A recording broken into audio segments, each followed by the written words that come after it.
नमस्कार।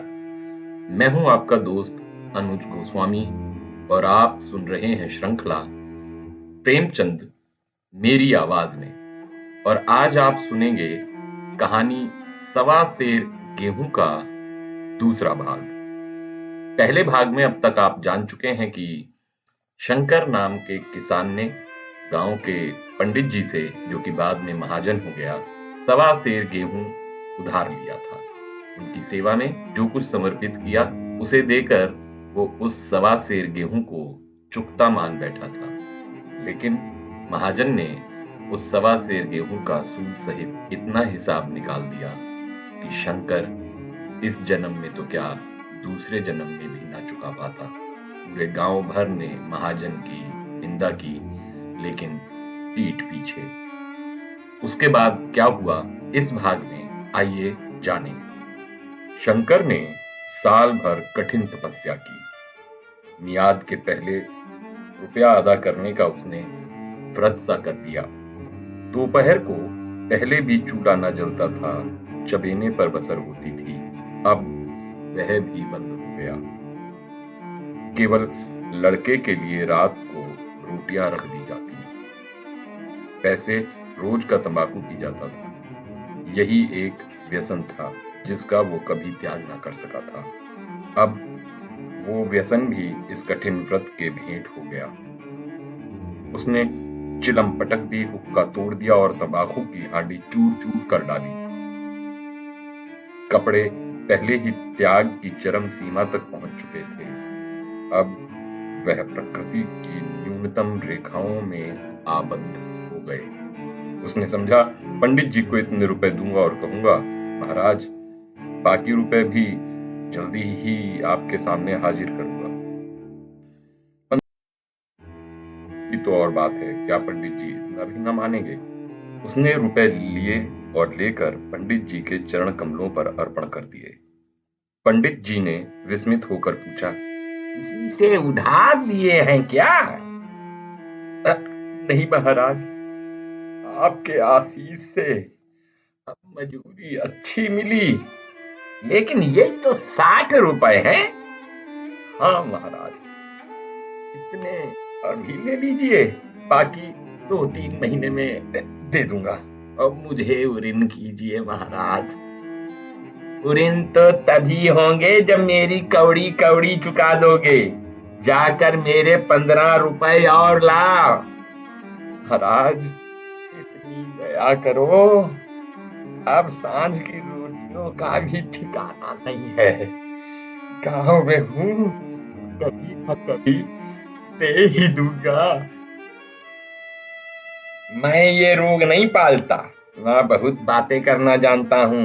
अगर पूरे रुपए ना मिलेंगे तो आज से 3.5 रुपए सैकड़े का ब्याज लगेगा। अपने रुपए चाहे अपने घर में ही रखो, चाहे मेरे यहाँ छोड़ जाओ। अच्छा, जितना लाया हूँ उतना रख लीजिए। जाता हूँ कहीं से 15 रुपए और लाने की फिक्र करता हूँ। शंकर ने सारा गांव छान मारा, मगर किसी ने रुपए नहीं दिए। इसलिए नहीं कि उसका विश्वास न था या किसी के पास रुपया न था, बल्कि इसलिए कि पंडित जी के शिकार को छेड़ने की हिम्मत किसी में न थी। क्रिया के बाद प्रतिक्रिया नैसर्गिक नियम है। शंकर साल भर तक तपस्या करने पर जब ऋण से मुक्त होने में सफल न हो सका तो उसका संयम निराशा के रूप में परिणत हो गया। उसने समझ लिया कि अब इतना कष्ट सहने पर भी साल भर में 60 रुपए से अधिक जमा न कर सका, तो अब और कौन सा उपाय है जिसके द्वारा उसे दूने रुपए जमा करने में कामयाबी मिलेगी। जब सिर पर ऋण का बोझ लादना है तो क्या मन और क्या सवा मन का। उसका उत्साह क्षीण हो गया, मेहनत से घृणा हो चली। आशा उत्साह की जन्मी है। आशा में तेज है, बल है, जीवन है। आशा ही संसार की संचालक शक्ति है। शंकर आशाहीन होकर उदासीन हो गया। वो जरूरतें जिनको उसने साल भर तक टाल रखा था, अब द्वार पर खड़ी होने वाली भिखारिन नहीं थीं, बल्कि छाती पर सवार होने वाली पिशाचिनियां थीं। जो अपनी भेंट लिए बिना जान नहीं छोड़ती। कपड़ों में चकत्तियां लगाने की भी एक सीमा होती है। अब शंकर को चिट्ठा मिलता तो वो रुपए जमा न करता, कभी कपड़े लाता, कभी खाने की कोई वस्तु। जहां पहले तंबाकू ही पिया करता था, अब गांजे और चरस का चस्का भी लग गया। उसे अब रुपए अदा करने की कोई चिंता न थी, मानो उसके ऊपर किसी का एक पैसा नहीं था।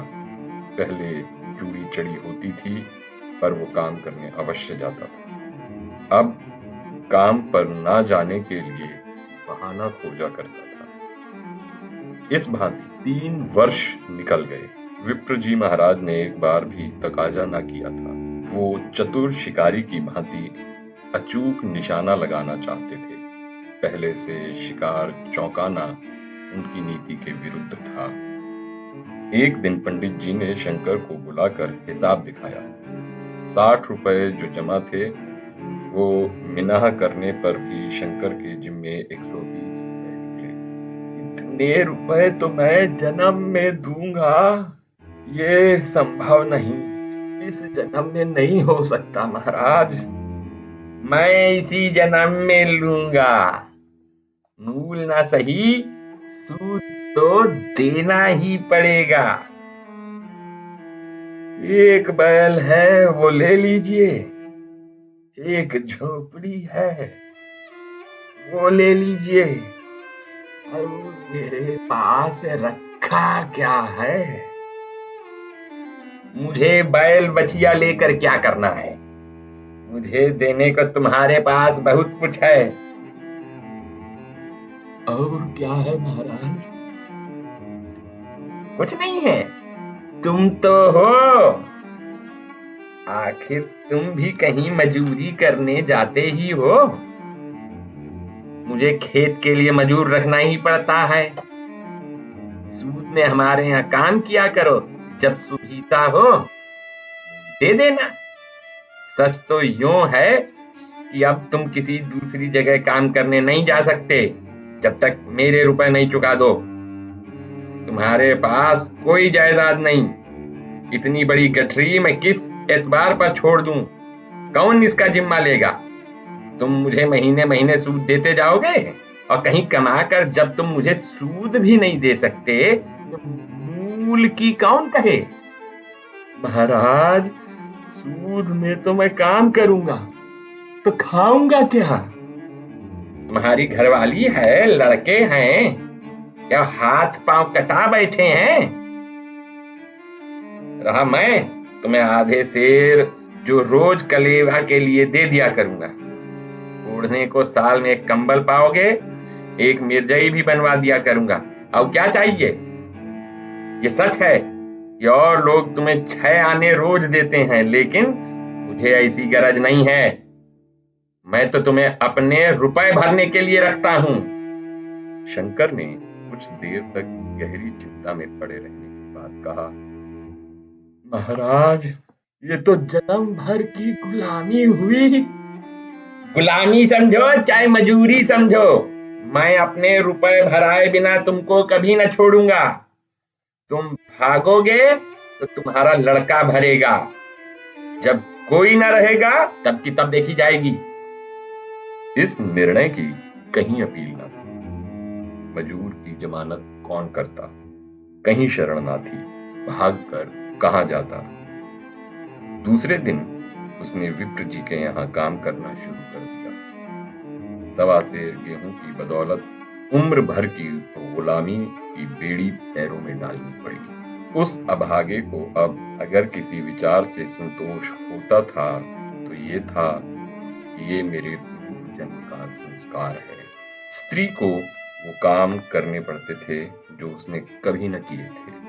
बच्चे दानों को तरसते थे, लेकिन शंकर चुपचाप देखने के सिवा और कुछ न कर सकता था। गेहूं के दाने किसी देवता के शाप की तरह जीवन भर उसके सिर से न उतरे। शंकर ने विप्र जी के यहाँ 20 वर्ष तक गुलामी करने के बाद इस दुस्सार संसार से प्रस्थान किया 120 रुपए अभी तक उसके सिर पर सवार थे। पंडित जी ने उस गरीब को ईश्वर के दरबार में कष्ट देना उचित न समझा। इतने अन्यायी नहीं, इतने निर्दयी नहीं थे वे। उसके जवान बेटे की गर्दन पकड़ी। आज तक विप्र जी के यहाँ कर्म करता है।